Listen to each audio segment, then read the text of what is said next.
Baik, Assalamualaikum warahmatullahi wabarakatuh. Dewan juri yang terhormat, perkenalkan saya Anissa. Pada hari ini saya berdiri tegak pada tim pro yang menyetujui mosi yang berbunyi, Dewan ini memilih dunia di mana sumber daya penting diatur oleh Agensi Sumber Daya Internasional. Baik, Dewan juri yang terhormat, hari ini kita hidup di dunia yang ironis. Ada negara yang membuang makanan dalam jumlah besar, sementara di belahan dunia lain orang mati kelaparan. Dan juga ada negara mampu yang mengontrol harga minyak, sementara negara berkembang harus runtuh ekonominya hanya karena konflik yang bahkan bukan perang milik mereka. Sumber daya yang seharusnya menopang kehidupan manusia justru dijadikan alat kekuasaan politik.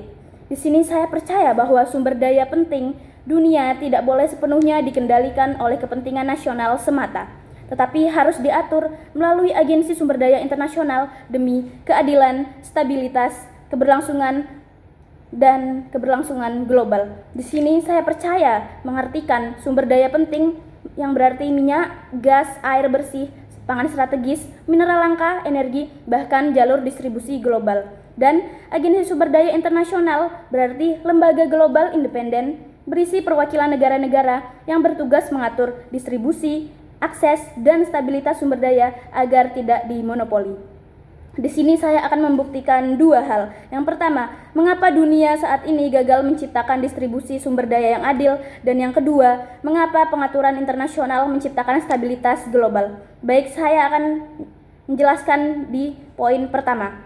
Mengapa dunia saat ini gagal menciptakan distribusi sumber daya yang adil? Dunia saat ini terlalu bergantung pada kepentingan nasional dalam mengatur sumber daya, dan hasilnya apa? Hasilnya ketimpangan sosial. Kita lihat ketika sumber daya dikuasai penuh oleh negara tertentu, hasilnya bukan distribusi yang adil, malah permainan kekuasaan. Kita melihat negara-negara penghasil minyak dapat mempengaruhi ekonomi global hanya dengan menaik turunkan produksi. Negara maju dapat membeli cadangan pangan dalam jumlah besar saat krisis, sementara negara yang miskin akan mendapat kelangkaan. Air bersih dan mineral penting kini menjadi alat negosiasi politik internasional. Masalah utamanya ini sederhana. Negara akan selalu memprioritaskan rakyat dan kepentingannya sendiri terlebih dahulu, dan hal ini sangat wajar. Ketika seluruh dunia melakukan hal yang sama tanpa pengawasan global, maka yang terjadi adalah ketidakadilan sistemik. Negara kuat akan terus memiliki akses, dan negara lemah hanya akan menjadi pasar dan korban eksploitasi. Yang dibutuhkan saat ini adalah regulasi internasional. Regulasi internasional ini sangat dibutuhkan karena ia memastikan sumber daya penting tidak hanya menguntungkan mereka yang paling kaya atau yang paling kuat, dan juga memastikan sumber daya yang akan berdampak global tidak digunakan secara sewenang-wenang. Kemudian yang kedua, hari ini banyak konflik global yang terjadi bukan karena ideologi, tetapi karena perebutan sumber daya seperti sumber daya energi, air, pangan, dan mineral strategis. Karena tidak adanya mekanisme global yang cukup untuk memastikan distribusi dan akses yang stabil. Akibatnya apa? Akibatnya negara akan mulai menggunakan sumber daya sebagai alat tekanan politik dan melakukan embargo, membatasi ekspor, bahkan menjadikan kebutuhan dasar manusia sebagai alat negosiasi kekuasaan. Dan hal ini merupakan yang sangat miris, bukan Dewan Juri yang terhormat. Dan dampaknya sendiri kita juga bisa tahu, tidak berhenti di satu negara saja. Namun krisis energi itu dapat menghancurkan ekonomi global. Kelangkaan pangan itu akan memicu kerusuhan sosial dan migrasi yang besar-besaran. Artinya apa? Artinya Dewan Juri yang terhormat, isu sumber daya hari ini sudah menjadi isu keamanan yang internasional. Dengan adanya badan internasional sebagai pusat pengaturan, sebagai pusat untuk mengatur, dan dunia memiliki mekanisme untuk mencegah monopoli, bisa untuk mencegah, menjaga kestabilan distribusi, serta memastikan negara kecil tidak harus berada di bawah tekanan negara yang besar, dan tidak semena-mena menjadikan sumber daya sebagai alat tekanan politik. Bayangkan saja jika distribusi pangan dunia memiliki mekanisme internasional yang jelas.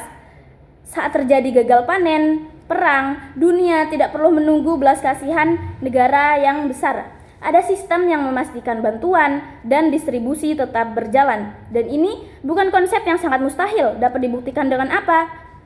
Buktinya, dunia sudah melakukan hal serupa. Dunia melakukan hal serupa dalam banyak sektor, seperti organisasi kesehatan dunia seperti yang kita ketahui sudah berjalan sampai saat ini, penerbangan internasional, hingga hukum laut internasional.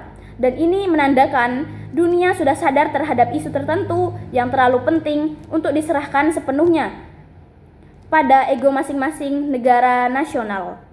Bagaimana mekanismenya? Baik, yang pertama akan saya jelaskan. Agensi internasional menetapkan standar distribusi minimum untuk kebutuhan dasar global. Kemudian yang kedua, agensi punya kewenangan untuk mengawasi praktik monopoli dan eksploitasi sumber daya. Yang ketiga, negara ini akan tetap memproduksi dan memiliki sumber daya mereka. Namun tetapi terdapat aturan internasional. Agar apa? Agar distribusi global ini tetap stabil dan manusiawi seperti yang seharusnya berjalan, Dewan Juri yang terhormat. Dan poin yang tak kalah penting selanjutnya yaitu keputusan ini dilakukan secara multilateral, bukan satu negara yang dominan. Kita tahu sumber daya penting ini seharusnya menjadi alat berlangsungan hidup dunia yang biarkan akses pangan dan energi serta air. Dan melalui sumber daya internasional, kita akan menciptakan dunia yang lebih stabil, lebih manusiawi, dan lebih normal ketimbang dari yang seharusnya. Maka dengan adanya argumen yang telah saya jelaskan dan saya juga sudah memberikan banyak bukti sekali dan contoh-contoh, maka dengan ini semua mosi hari ini saya sangat menyetujui dan ini telah didukung oleh argumen-argumen yang telah saya sampaikan sebelumnya. Maka dengan ini saya Anissa sebagai tim pro yang menyetujui mosi dan saya mendukung bangga mosi ini. Terima kasih Dewan Juri yang terhormat.